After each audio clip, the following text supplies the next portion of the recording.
I come here today with just really a heart of reflection, and my mind goes back to so many years and the times when in the league, in the NBA, we looked around and we saw that maybe not everyone was our friend, and sometimes the perception was that the PR wise that maybe we should stay away.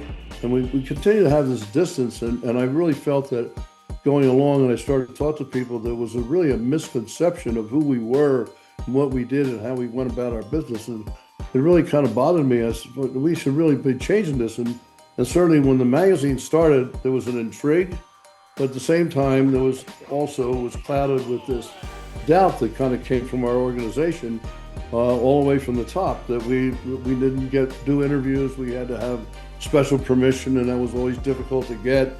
Don't even need to know their names, even though we had numbers on our back. So there was really an overall attitude of like just kind of being anonymous and staying away from anything. But all of those people along the way drew me to the point where, tell me more, tell me more. The sports were well represented, but not so much with professional basketball. And I realized that also, for the most part, we were holding anybody who was doing any kind of public relations at arm's length. So once I got to the summit and I got to face, it's the old thing about relationship building. I saw how authentic, and that's where I really got to know Barry, and I realized the passion he had and the leadership. It was phenomenal, and just the vision he had for what he was doing. The magazine was being driven certainly by his tremendous passion, and the team he put together was really remarkable. I was really turned on by all that. I think at all that point, I just said, I'm all in. There were a lot of good things that would come from that. And if I look back, I think of two people who really made that happen in a really very profound way.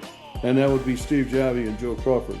And I mean, those guys really embraced everything that was being done. They believed wholly in what Barry was doing. But I think as we grew to get to know each other, the respect and the trust grew to the point where, we could say things off the record and know that it was off the record. We could say things that were happening in our business. We could talk about some of the difficult things. We didn't have to sugarcoat everything. And that really built from, the relationships and the foundation of trust. I think that the attention was being paid to the softball umpires in Wichita was just as important, if not more so. And the things that were written and said about them and their life.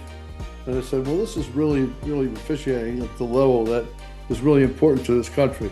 And so we didn't always have to have articles about the people who were on ABC or ESPN, but we could celebrate, and I think that's an awful lot what the magazine does. It celebrates organizations and people and the impact that they have and the influence they have on communities. I would say to folks that understanding, growth, knowledge equals strength. So the more we know, the more confidence we have. So we'll tell Court Club people all the time, we encourage them to read. We want them to read Referee Magazine.